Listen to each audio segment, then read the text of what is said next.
Senator Nelson, good to see you. Congratulations on your nomination. You and I spoke a few weeks back, and as I told you then, as I've said publicly, there are not many Biden nominees about whom I am enthusiastic, and your nomination is a notable exception to that. And I'm enthusiastic because you and I have worked together for a lot of years, and I know that you genuinely care about the mission of NASA, that you genuinely care about space and exploration and American leadership in space. And you and I together as chair and ranking on the Space Subcommittee have worked for a number of years, have authored bipartisan legislation together focused on continuing America's leadership in space, focusing on maintaining NASA's position as the preeminent space agency in the world, and focusing on ensuring also that there are not dramatic discontinuations of ongoing projects within NASA, that we have both seen with any change of administration, there is a risk to NASA, a risk that billions of dollars and thousands of man-hours will be thrown away as the agency changes course dramatically. And so we've worked together, whether the transition is to a Republican administration or a Democratic administration, ensuring that there is a continuity that continues the tremendous leadership and progress we're seeing in space. So I'm very glad to have your nomination. I look forward to our continuing to work together in now different capacities. And Senator, I want to thank you for your continued leadership. After I left the Senate, you, Senator Cantwell, Senator Sinema did the NASA authorization of 2020. It not only did that continuation that you're talking about, but also trying to extend the life of the ISS. And so thank you for that.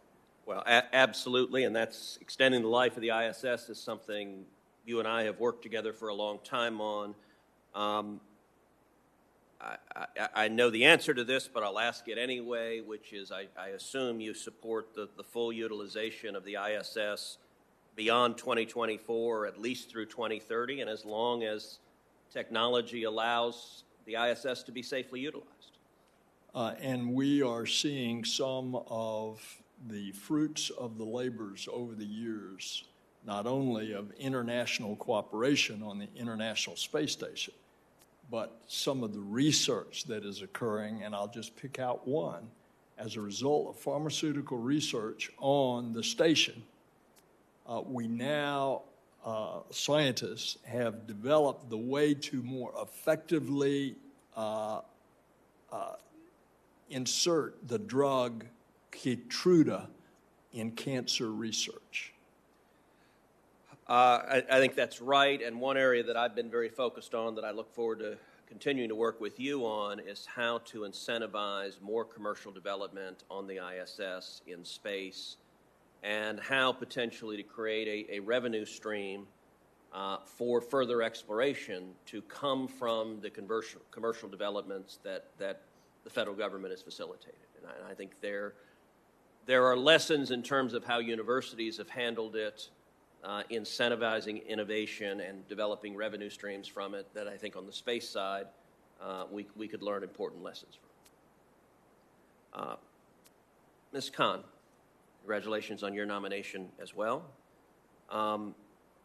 As you know, I have deep concerns about big tech and the power of big tech, and I believe the FTC should be doing much more to rein in the anti-competitive abuses of big tech, to rein in the blatant censorship and the hubris demonstrated by big tech. What are your views on the risks posed by big tech, both on a competition side and on a consumer protection side, and in particular the risks posed by censorship and imposition of their views upon the free market of ideas? Senator, I've been quite public about my concerns about concentrated power in the context of digital markets. I think on the competition side, we're continuing to see a whole range of potential risks. One that comes up across the board is the way in which being able to dominate one market gives these companies, in some instances, the ability to expand into adjacent markets, and the self-reinforcing advantages of data make it much easier to capture an entire ecosystem. I think on the consumer protection side, there's some really interesting questions to be asked specific to behavioral ad-based business models, insofar as, these business models really incentivize endless vacuuming up of data.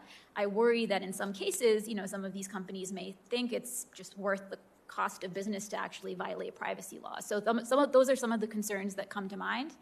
And I think, it seems like these are growing increasingly bipartisan concerns.